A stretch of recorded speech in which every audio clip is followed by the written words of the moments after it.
Hey, welcome to Whack-A-Mole Easter edition. I'm not going to show really anything Easterish, Jesus or eggs or bunny rabbits or chocolate or that kind of stuff. Do you have my Easter bonnet on, dressed for success for Easter? And I will show this and tell a little story about this, just the very beginning. I was a 16-year-old young lad in San Francisco, 1970. Went into a record store on Geary Boulevard, a neighborhood store called Doty's Music. These two old women ran it, which is old. They were probably in their late 30s or 40s. I was a 16-year-old kid, and I saw this box set. Didn't know anything about it. Looked on the back, saw the names. I recognized Ian Gillan from Deep Purple.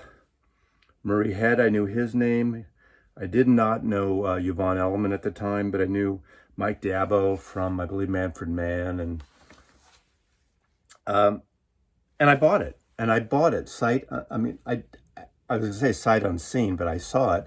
I had not heard anything about it. And this was about a year before it really kicked in and became the success it had, way before Broadway plays. This is the original version, the original box I got, and I fell in love with this. I learned the story of Jesus. I always pull this out at Christmas time, and of course all my Christian friends, non-Jewish friends, would tell me, that's an Easter record. It's not a Christmas record, and I know that. But I learned the story, this, from my point of view, fable. Actually, no, it's true, but we just don't believe in the resurrection. But that's just a difference in religions. And again, I'm not religious, really, just culturally Jewish. But I think this is fantastic. The best version, I like it far better than the film version, the Norman Jewison film, which I really hated. I just didn't like the modern touches they put. Jets, like, really? Anyway, Jesus Christ Superstar. I know it was sort of ethereal and whatever. This is good because this is a true rock opera. If you listen, the rock band and the rhythm section and the guitars, and it's really wonderful. And the way the orchestration is arranged, it's really a fabulous record. And obviously, 52 years on, I think it holds up and it has its place. So this is for Easter. Whack-A-Mole is where I randomly pick, select 5 random records, and I kind of showcase them. So let's have at it. 1, 2, 3, 4, 5.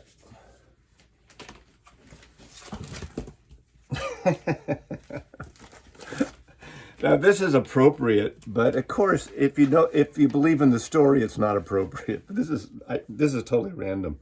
Grateful Dead, Go to Heaven. What can I even say about this? The Arista years.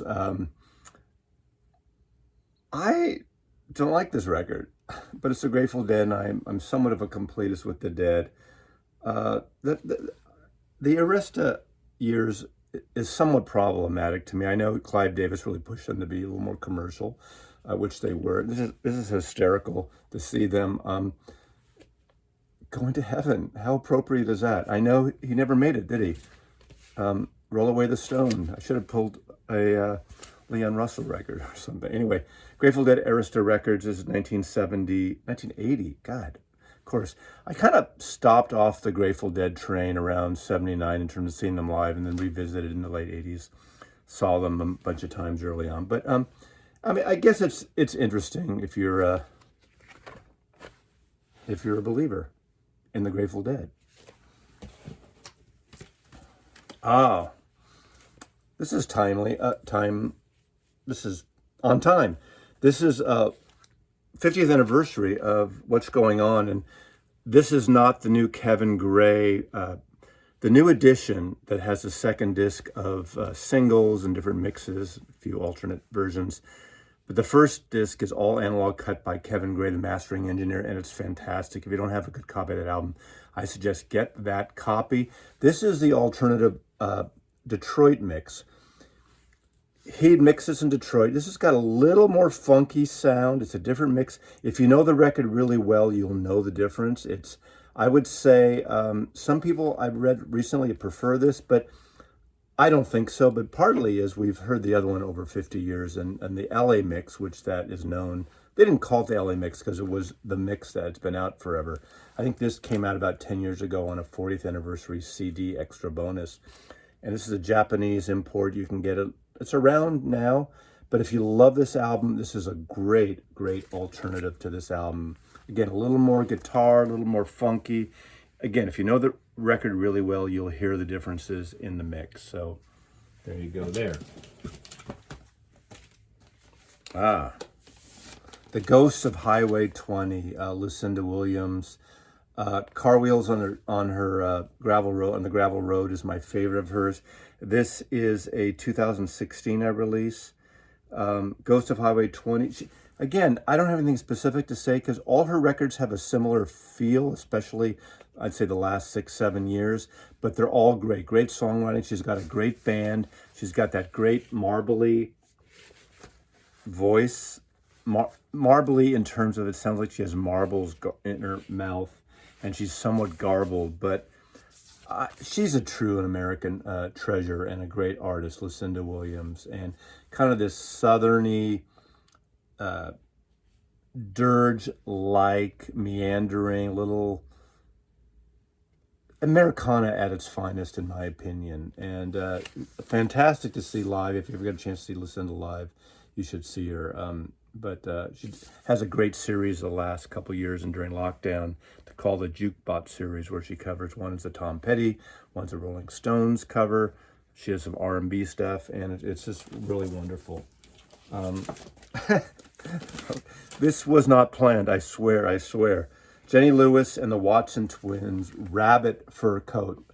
I was thinking I should show Rabbit records today, like, Jefferson Airplane, White Rabbit, things like that, but I'm not going to. And this was perfect that I swear I randomly pulled this. Jenny Lewis, her solo records are great. She was a young TV star, and her lyrics are really interesting and really original. This is probably my favorite quote solo record, her with the Watson Twins. Of course, she was a part of Rilo Kiley, that indie band. Here are the Watson Twins, and this is really a wonderful record. Love this record. Every track on this is great. I mean, how beautiful is that, right? So this comes in and out of print, but I highly recommend it on vinyl. I do have a CD of this, and this came out about 2007. I'm sorry, 2000. I think this is 2016 edition, but 2007, I believe, or 2008 is when it says here 2005, the songs, so maybe that early. But I really like this record. So Jenny Lewis and the Watson Twins, Rabbit Fur Coat. And lastly, Beck Odelay.